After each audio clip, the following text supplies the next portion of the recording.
The Occult Anatomy of Man, Part 5, Occult Embryology.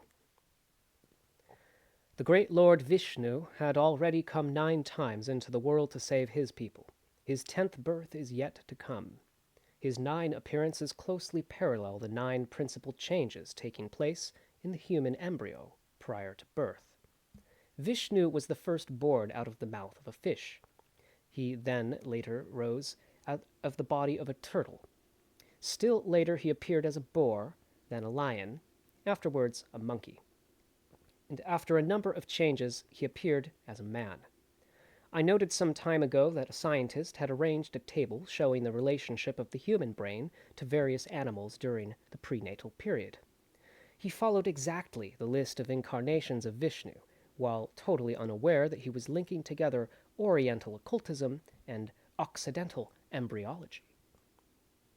The cosmogony myths of nearly every nation are based upon embryology.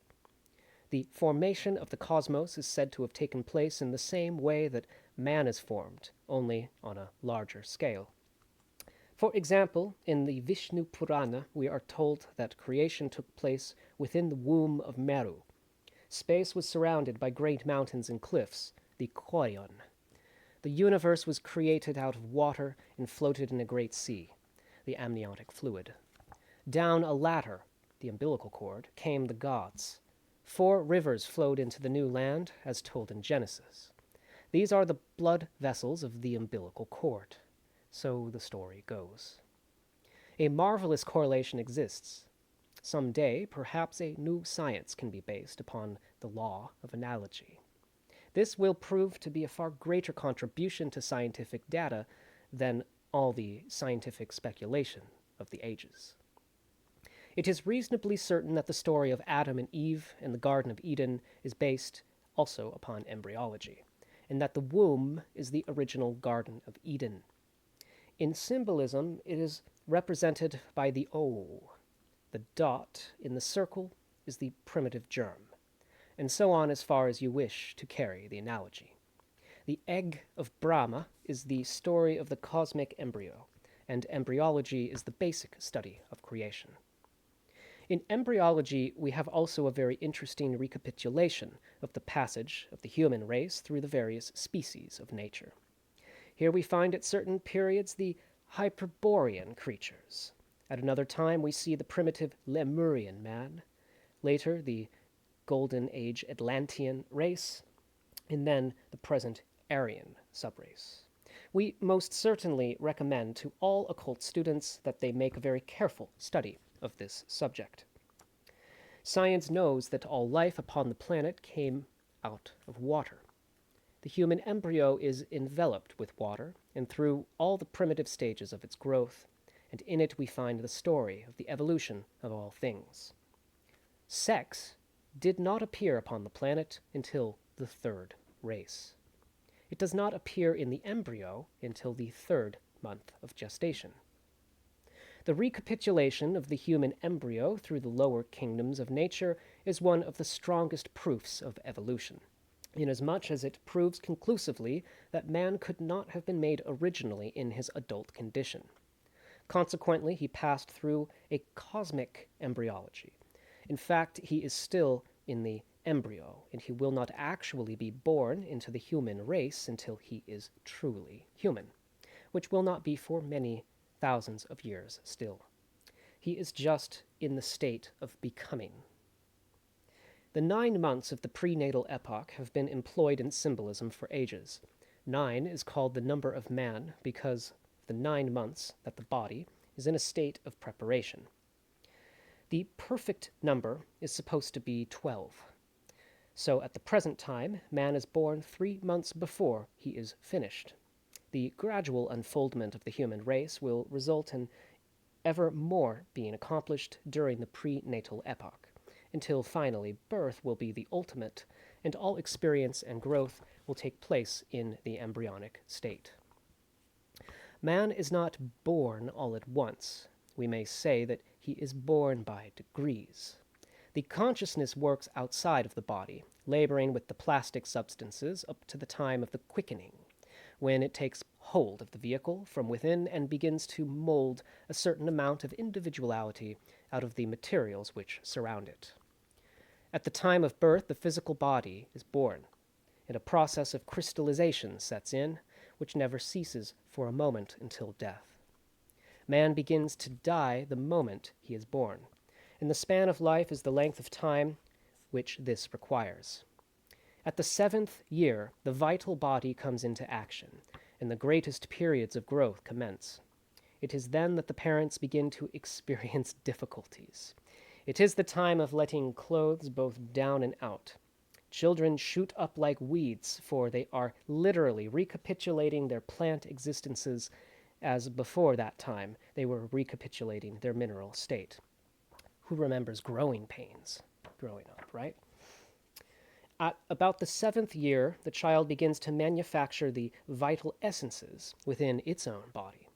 Up to that time, it lives upon life forces secreted in the ductless glands of the throat before birth.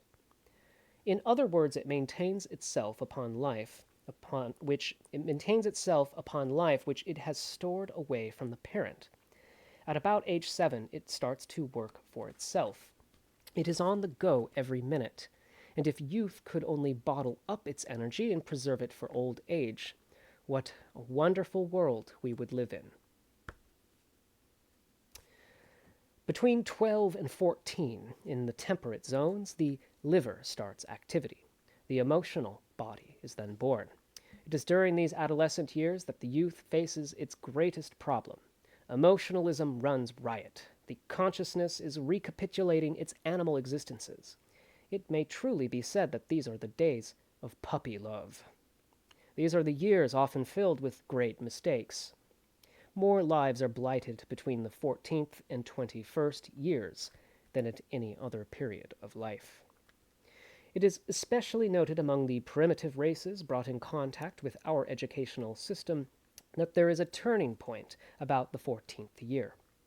Up to that time, these children are at the head of their classes and extremely brilliant. But when the animal nature takes hold, they are absolutely through as far as education is concerned. Any school teacher who has taught foreign children will vouch for this condition among certain nationalities. The moron is an example of the loss of mental function with the birth of the astral body, and there are many of these examples. During these years of emotional riot, parents must rule their children with firmness and kindness, or those same children will turn someday upon their parents and blame them for their ruined lives. Between 18 and 21, according to climactic conditions, the mental body takes hold, and we say that the individual has reached the age of majority. Is that a typo? Should it be maturity? He is then permitted to vote. His father presents him with a gold watch and sends him out into the world to seek his fortune. Not one person in a million realizes why 21 is set as the age of majority/maturity, but every occultist knows the reason. The spiritual consciousness, the true I am, does not take hold of its new bodies until the 21st year of life. Up to that time, it is ruled entirely by the lower sense centers. Life thus progresses in cycles of 7 years. As an example of this, we know that the 28th year is the period of second physical birth, the 35th year, the period of second vital birth, or as it is called, the second growth, the 42nd year, the period of second emotional birth. During these years, people otherwise perfectly normal very often grow sentimental. The 49th year marks the dawn of a new period of mental activity, and the following 7 years are the golden years of thought. These are the periods of philosophic reason, the crowning years of life, so on, cycle after cycle. If the individual waits long enough, he may pass through his second, third, and fourth childhoods. Few people realize that they are composed of mineral, plant, and animal elements. The bones are literally minerals. Hair is as a plant, nourished by waves of vital ether pouring out through the skin, while within every individual are thousands upon thousands of little wiggling, creeping, crawling things that make each of us a zoo all unto ourselves. The ancient Scandinavians, realizing this, wrote many legends about the little creatures that lived within man.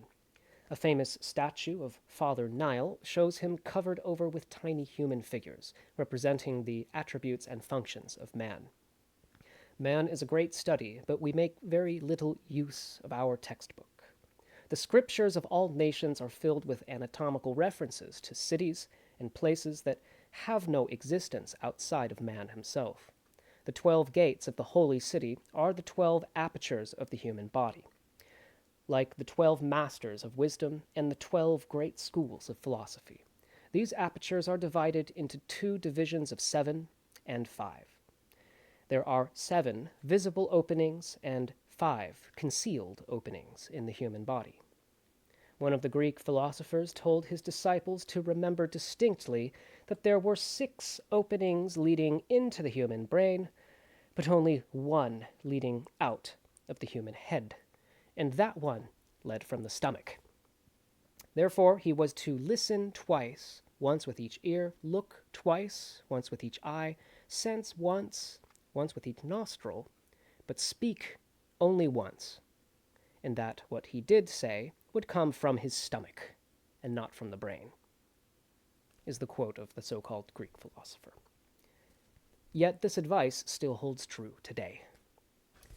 The Hebrews used the human head as a favorite symbol to express the divine attributes, calling it the great face. The 2 eyes were correlated to the Father, for they were organs of consciousness, the 2 nostrils to the Son, because they were the organs of sense, and also vehicles for prana, the life force in the ether. The mouth was used to symbolize the Holy Spirit, the one who sent forth the spoken word and formed the world. The 7 vowels to which the mouth gave birth were the 7 spirits before the throne, also the viols and trumpets of revelation. They went forth as the army of the voice to create in the 7 worlds, and all nature resulted from their creative power. Few realize the magnificent symbolism concealed within the human head and how it has been used in scriptural writings. Now to this article is appended a treatise which was published separately some years ago, but has been out of print over the last 3 years.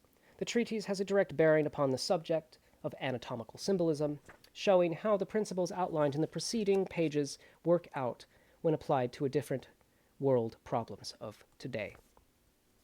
This will be the final appendix section, Occult Masonry.